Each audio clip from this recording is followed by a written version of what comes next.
Assalamualaikum warahmatullahi wabarakatuh. Salam sejahtera bagi kita semua. Perkenalkan, nama saya Elke Siaya, NIM 2025-48013 dari kelas C Prodi Pendidikan Guru Sekolah Dasar. Izinkanlah saya menyampaikan oasis tentang peran mahasiswa dalam mengatasi krisis ekologi. Saat ini dunia sedang menghadapi krisis ekologi yang semakin serius.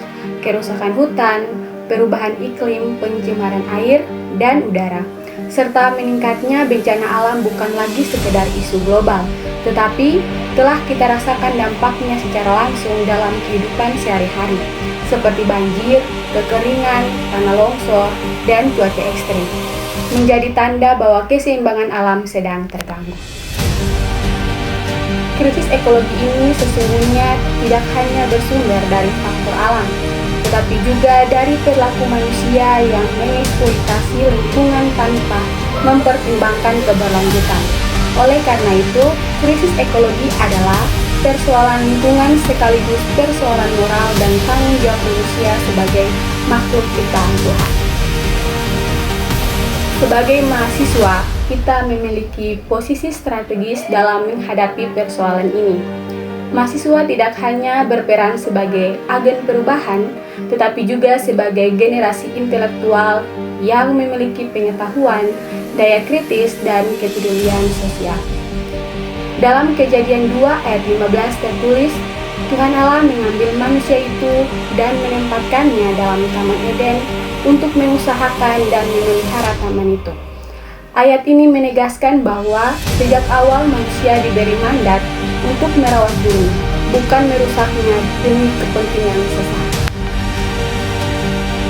Peran pertama mahasiswa adalah sebagai intelektual kritis.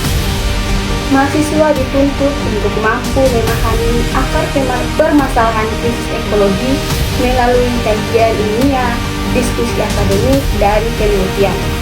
Sikap kritis ini penting agar mahasiswa tidak bersikap apatis, tetapi berani menyuarakan kebenaran terhadap kebijakan atau praktik yang merusak lingkungan, baik melalui tulisan, diskusi publik, maupun aksi akademik yang bertanggung jawab. Peran yang kedua adalah sebagai agen inovasi dan solusi. Mahasiswa memiliki kreativitas dan daya pikir yang dapat menghasilkan gagasan-gagasan baru, seperti pengolahan sampah berbasis masyarakat, pemanfaatan energi terbarukan, atau kampanye digital tentang lingkungan.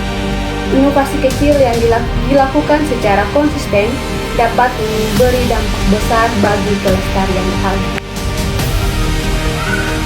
Peran yang ketiga adalah menjadi teladan dalam gaya hidup berkelanjutan. Perubahan besar selalu dimulai dari tindakan sederhana. Mahasiswa dapat mengurangi penggunaan plastik sekali pakai, menghemat listrik dan air, serta menjaga kebersihan lingkungan kampus dan tempat tinggal. Amsal 12 ayat 10 menyatakan, orang benar memperhatikan hidup hewannya, yang mengajarkan bahwa kepedulian terhadap seluruh ciptaan merupakan wujud integritas dan iman yang nyata.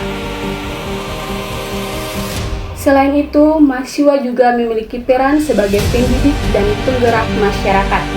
Melalui kegiatan pengabdian, mahasiswa dapat mengedukasi masyarakat tentang pentingnya menjaga lingkungan, menanamkan kesadaran ekologis sejak dini, serta mendorong partisipasi bersama dalam menjaga alam. Kepedulian ekologis akan lebih kuat jika tumbuh secara kolektif, bukan hanya individual. Hadirin yang saya hormati, krisis ekologi adalah tantangan besar bagi generasi kita. Namun, di balik tantangan tersebut, terdapat panggilan untuk bertindak. Roma 8 ayat 19 menyatakan bahwa segala makhluk dengan rindu menantikan saat anak-anak Allah dinyatakan. Ayat ini mengingatkan kita bahwa seluruh ciptaan menantikan manusia yang bertanggung jawab, yang hadir sebagai penjaga dan pelayan bumi. Oleh karena itu, marilah kita sebagai mahasiswa tidak hanya menjadi penonton atas kerusakan alam, tetapi menjadi pelaku perubahan yang membawa harapan. Menjaga lingkungan bukan hanya tugas pemerintah atau aktivis, melainkan tanggung jawab moral dan spiritual kita semua. Mari kita bergerak bersama menjaga bumi sebagai wujud iman, kepedulian, dan tanggung jawab generasi muda.